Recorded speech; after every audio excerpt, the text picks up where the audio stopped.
इंडियाचा champions ट्रॉफीचा squad announce झालेला आहे. Rohit Sharma as a captain असणार आहे, Shubman Gill as a vice captain असणार आहे, त्याच्यानंतर विराट कोहली असणार आहे, श्रेयस अय्यर असणार आहे, त्याच्यानंतर के राहुल असणार आहे, त्याच्यानंतर हार्दिक पांड्या असणार आहे ऍज अ ऑलराऊंडर, नंतर वॉशिंग्टन सुंदर पण ऍज अ ऑलराऊंडर असणार आहे, Ravindra Jadeja as a allrounder असणार आहे, त्याच्यानंतर Kuldeep Yadav as a china man म्हणजे आपला नाटकराजना भावाचा, त्याचे सिलेक्शन झालेलं आहे. त्याच्यानंतर जसप्रीत बुमराह, म्हणजे असं वाटत होतं की जसप्रीत बुमराह फिट होईल का नाही चॅम्पियन्स ट्रॉफीला. खूप संशय होता त्याचा निर्माण झालेला की तो होईल का नाही, पण त्याचं सिलेक्शन झाल्यामुळे असं वाटतं की तो फिट असणार आहे. मोहम्मद शमीची 1-1.5 वर्षाने तो वापसी झालेला आहे, खतरनाक.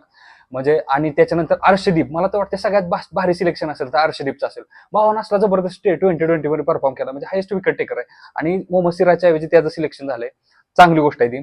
त्याच्यानंतर आपला यशस्वी जयस्वाल, म्हणजे जबरदस्त ऑस्ट्रेलियन दौरा राहिलेला भावाचा आणि T20 पण खतरनाक खेळतो. त्यामुळे ती एक जबरदस्त ऍज अ रिझर्व्ह ओपनर असणार आहे. लगेच स्थान नाही भेटणार त्याला, पण भविष्यात स्थान भेटणार त्याला रिझर्व्ह ओपनर म्हणून.